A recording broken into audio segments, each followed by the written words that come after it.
अस्सलाम वालेकुम dear students, class 9 biology का हमारा चैप्टर नंबर 8 पढ़ रहे थे न्यूट्रिशन के बारे में। आज उसका 5th लेक्चर है कंपोनेंट्स ऑफ ह्यूमन फूड।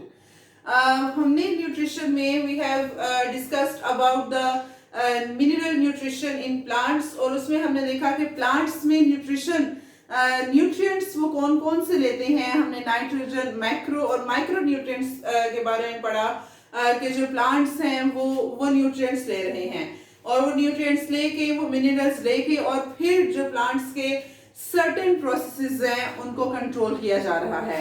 आज हम पढ़ने जा रहे हैं कि हम ह्यूमन फूड के जो है वो क्या कंपोनेंट्स हैं, मतलब कि ह्यूमंस जो एनिमल्स हैं या ह्यूमन हैं वो जो फूड इनटेक कर रहे हैं उसमें क्या कुछ पाया जाता है, उस फूड में क्या कुछ पाया जाता है।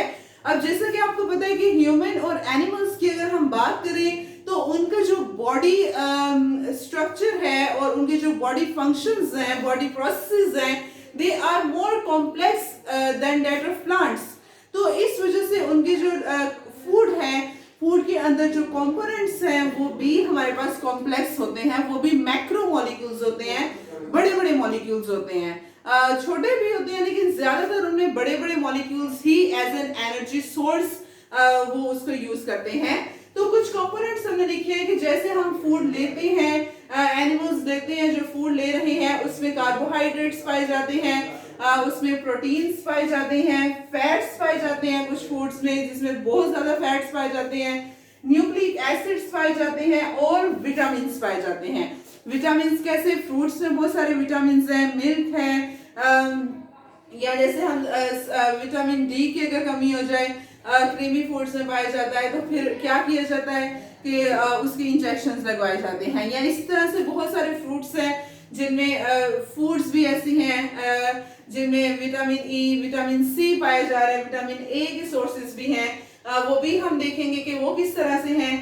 तो हम सबसे पहले कार्बोहाइड्रेट्स को डिस्कस करेंगे। हम इन कंपोनेंट्स के बेसिकली देखेंगे कि ये कितनी पर ग्राम कितनी एनर्जी देते हैं ये कंपोनेंट, उसके अलावा किस तरह से ये एनर्जी सोर्स है और इनके सोर्सेज क्या हैं कि कहां से हमें ये कार्बोहाइड्रेट्स या प्रोटीन्स या फैट्स मिल सकते हैं। कार्बोहाइड्रेट्स की अगर हम बात करें तो कार्बोहाइड्रेट्स बेसिकली होते हैं मैक्रो मॉलिक्यूल्स, बड़े बड़े मॉलिक्यूल्स होते हैं। Carbo mean carbon, hydrate mean hydrogen और ऑक्सीजन के ऐसे मैक्रो मॉलिक्यूल्स हैं जिनमें कार्बन, हाइड्रोजन, ऑक्सीजन पाई जाती है। जैसे ग्लूकोज का अगर आपने फॉर्मूला देखा हो, you are familiar with this formula, तो इसमें हम देखें C6H12O6 इज अ कार्बोहाइड्रेट।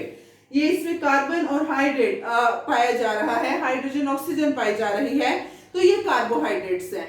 अब हम जितने भी फूड्स लेते हैं ज्यादातर फूड्स में जो है वो कार्बोहाइड्रेट ही पाए जाते हैं। ग्लूकोज पाया जाता है in the form of fructose, sugar की फॉर्म में पाया जा रहा है। माल्ट है, जैसे जौ है तो उसमें माल्टोज पाई जा रही है, वो भी एक कार्बोहाइड्रेट है, वो भी एक शुगर है। तो कार्बोहाइड्रेट्स बेसिकली जो हमारी बॉडी का मेन एनर्जी सोर्स है वो कार्बोहाइड्रेट है। कि किस तरह से कि हमारी बॉडी की जो टोटल एनर्जी है जिसको हम यूज कर रहे हैं, उन टोटल एनर्जी में से 2/3 या हाफ जो एनर्जी है वो हमें कार्बोहाइड्रेट से ही मिलती है। तो कार्बोहाइड्रेट में सबसे जो बेसिक कार्बोहाइड्रेट है दैट इज ग्लूकोज, उसके अलावा माल्टोज और फ्रक्टोज भी हैं लेकिन वो कुछ फूड्स में पाए जा रहे हैं। तो कार्बोहाइड्रेट्स की हमें पर ग्राम 4 किलो कैलोरी एनर्जी मिलती है। पर gram of carbohydrates 4 kilo calories हमें एनर्जी गेन होती है। सोर्सेज की अगर हम बात करेंगे किन सोर्सेज से हम कार्बोहाइड्रेट्स हासिल करते हैं, तो कार्बोहाइड्रेट्स हमें जितने भी सीरियल्स हैं, जितने भी ब्रेड है, bread is a biggest source of carbohydrate, उसमें बहुत ज्यादा पाए जा रहे हैं। पास्ता है, बीन्स हैं, मटर, दालें, चने, उनमें कार्बोहाइड्रेट्स पाए जा रहे हैं। राइस जो चावल हैं उनमें कार्बोहाइड्रेट्स पाए जाते हैं। जितने भी ब्रेन्स हैं, ब्रेन में कार्बोहाइड्रेट्स हैं, व्हीट ब्रेन्स जिनको हम कहते हैं, पोटैटोज में कार्बोहाइड्रेट्स हैं। कार्बोहाइड्रेट एक क्विक एनर्जी सोर्स है, बहुत ज्यादा एनर्जी हमें देता है। तो ये पोटैटोज हैं, बीन्स हैं, राइस है, ब्रेन्स हैं, इन ये सब सोर्सेस हैं कार्बोहाइड्रेट्स के। उसके बाद अगर हम बात करें लिपिड्स की, नेक्स्ट हमारे पास है मैक्रोमोलिक्यूल फैट्स, या इसको हम दूसरा नाम लिपिड भी देते हैं। लिपिड्स ऐसे मैक्रोमोलिक्यूल्स होते हैं जो कि फैटी एसिड से मिलकर बने होते हैं। फैटी एसिड्स और ग्लिसरॉल दो चीजें हैं, फैटी एसिड और ग्लिसरॉल, तीन फैटी एसिड्स और एक ग्लिसरॉल का मॉलिक्यूल मिले तो फिर एक लिपिड बनता है, एक फैट का मॉलिक्यूल बनता है। तो लिपिड्स मैक्रोमोलिक्यूल्स हैं जो कि long chain of fatty acids से मिलकर बनते हैं और ग्लिसरॉल से मिलकर बनते हैं। तो लिपिड्स की अगर हम बात करें तो फैटी एसिड हमारे पास दो तरह के होते हैं, एक होते हैं सैचुरेटेड फैटी एसिड्स और एक होते हैं unsaturated fatty acids. Saturated fatty acids क्या होते हैं? ऐसे फैटी एसिड जिनमें हमारे पास कार्बन हाइड्रोजन बॉन्ड्स पाए जा रहे हैं, single bond. Unsaturated fatty acid ऐसे फैटी एसिड के जिनमें कार्बन हाइड्रोजन बॉन्ड्स तो पाई जा रही हैं, उसके अलावा सर्टेन इन मॉलिक्यूल्स में, इन फैटी एसिड्स में बहुत सारी कार्बन और कार्बन डबल बॉन्ड्स भी पाई जाती हैं। और जब आपको पता है कि सैचुरेटेड और अनसैचुरेटेड कंपाउंड्स थी, जब हम केमिस्ट्री में उनकी डेफिनेशन लेते हैं तो हम यही कहते हैं कि जिन कंपाउंड्स में कार्बन और कार्बन के दरमियान सिंगल बॉन्ड होगा दे विल बी सैचुरेटेड कंपाउंड्स, और जिनमें कार्बन और कार्बन के दरमियान ये डबल बॉन्ड होगी या ट्रिपल बॉन्ड होगी तो they will be classified as unsaturated compounds. तो इसी तरह से अगर सैचुरेटेड फैटी एसिड ग्लिसरॉल के साथ मिला तो वो सैचुरेटेड लिपिड होगा, सैचुरेटेड फैट होगा, जैसे घी है। Saturated fats basically at room temperature solid होते हैं, और अनसैचुरेटेड जैसे ऑयल है वो एट रूम टेम्परेचर पर ही लिक्विड फॉर्म में पाया जा रहा है ऑयल। तो अब कहते हैं कि it is better you use कि अगर आप अनसैचुरेटेड फैटी एसिड्स का इस्तेमाल करें, जैसे ऑयल है आप उसका इस्तेमाल करें। क्यों? क्योंकि जो घी है, जो सैचुरेटेड फैटी एसिड है, वो क्या करता है कि वो हमारी बॉडी में कोलेस्ट्रॉल लेवल को बढ़ा देता है, और जब कोलेस्ट्रॉल बढ़ता है तो उसकी वजह से हमारी जो आर्टरीज हैं, आपको पढ़ा भी होगा कि हमारी आर्टरीज क्लॉग कर जाती हैं। उस कोलेस्ट्रॉल की वजह से हमारी आर्टरीज के अंदर प्लेक्स बन जाते हैं, क्लॉगिंग हो जाती है, वहां पे उनके रास्ते बंद हो जाते हैं, ब्लड पास नहीं करता, जिसकी वजह से सर्टेन हार्ट डिसीजेस भी जो है वो हो जाती हैं। तो सैचुरेटेड फैटी एसिड्स जो हैं ये सॉलिड है रूम टेम्परेचर पर। जैसे अगर हम देखें बटर है, मक्खन, चीज है, उसमें 70% सैचुरेटेड फैटी एसिड पाया जाता है, 30% उसमें अनसैचुरेटेड फैटी एसिड पाए जाते हैं, जिसकी वजह से वो एट रूम टेम्परेचर सॉलिड होते हैं। और अगर हम ऑयल की बात करें, जैसे सनफ्लावर ऑयल है, वो रूम टेम्परेचर पर जो है वो ऑयल की ही, लिक्विड की ही फॉर्म में होगा। क्यों?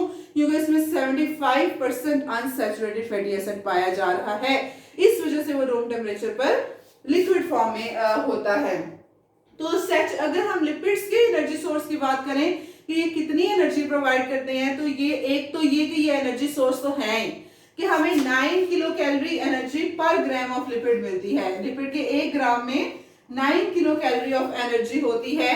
एनर्जी सोर्स तो है, उसके अलावा इनका बहुत ज्यादा फंक्शन है। एक तो fats as an insulation membrane act कर रहे हैं। हमारे जो फैट सेल्स हैं, हमारी स्किन की जो डर्मिस वाली लेयर है, उसमें फैट्स की एक लेयर पाई जा रही है जो कि हमें सर्दियों में इंसुलेशन प्रोवाइड करती है, हीट जो है वो प्रोवाइड करते हैं, और हमें हमारा टेम्परेचर जो है वो मेंटेन रहता है। अगर आप पोलर बियर्स की बात करें कि पोलर बियर्स जो आइस कैप्स में रह रहे हैं, तो how they survive in that environment, वहां पर जहां पर बहुत ज्यादा नेगेटिव टेम्परेचर होता है, तो वो इस तरह से सर्वाइव करते हैं क्योंकि जो पोलर बियर्स है उनकी बॉडी में ब्राउन फैट बहुत ज्यादा पाया जाता है। तो जो ब्राउन फैट है basically that is big insulation source, और वो फिर उनको इंसुलेशन प्रोवाइड करता है against that ecosystem and that cold environment. तो एक तो ये कि लिपिड्स हमें एनर्जी सोर्स प्रोवाइड कर रहे हैं, दूसरा ये कि वो इंसुलेशन हमें प्रोवाइड करते हैं, तीसरी तो मोस्ट इंपॉर्टेंट बात ये है